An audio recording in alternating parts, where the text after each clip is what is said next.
കണ്ണൂർ CPM-ലെ കരുത്തനായ നേതാവും ജില്ലാ സെക്രട്ടേറിയറ്റ് അംഗവുമായ TK ഗോവിന്ദൻകുട്ടി പാർട്ടി ബന്ധം ഉപേക്ഷിച്ചു.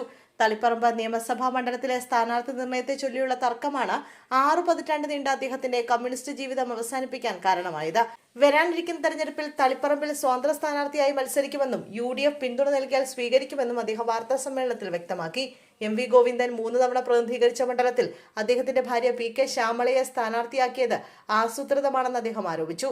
പാർട്ടിയിൽ സ്വേച്ഛാധിപത്യപരമായ തീരുമാനങ്ങളാണ് നടക്കുന്നതെന്ന് അദ്ദേഹം കുറ്റപ്പെടുത്തി. പാർട്ടിയിൽ നടക്കുന്ന ഇത്തരം അനീതികൾക്ക് മുഖ്യമന്ത്രി പിണറായി വിജയൻ എങ്ങനെ കൂട്ടുനിൽക്കുന്നുവെന്നത് അത്ഭുതപ്പെടുത്തുന്നുവെന്ന് അദ്ദേഹം പറഞ്ഞു. തളിപ്പറമ്പിൽ PK ശ്യാമളയെ സ്ഥാനാർത്ഥിയാക്കിയതിനെതിരെയാണ് ഗോവിന്ദൻ പ്രധാനമായും ആഞ്ഞടിച്ചത്.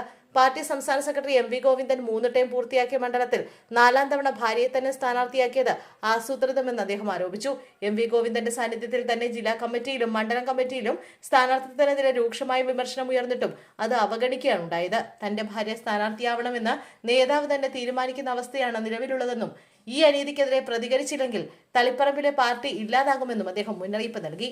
രക്തസാക്ഷി ഫണ്ട് തട്ടിപ്പിലെ വിവാദവും ആന്തൂരിലെ പ്രവാസി വ്യവസായ സാജന്റെ ആത്മഹത്യയും ഗോവിന്ദൻ വാർത്താസമ്മേളനത്തിൽ വീണ്ടും ചർച്ചയാക്കി. രക്തസാക്ഷി ഫണ്ടുമായി ബന്ധപ്പെട്ട കുഞ്ഞികൃഷ്ണൻ പുറത്തുവിട്ട കണക്കുകളാണ് അണികൾ വിശ്വസിക്കുന്നത്. സാജന്റെ മരണത്തിൽ ഉത്തരവാദി PK ശ്യാമളയാണെന്ന പ്രചരണം നാട്ടിൽ ശക്തമാണെന്നും അവരുടെ നിലപാടുകളാണ് ആത്മഹത്യയിലേക്ക് നയിച്ചതെന്നും അദ്ദേഹം പറഞ്ഞു.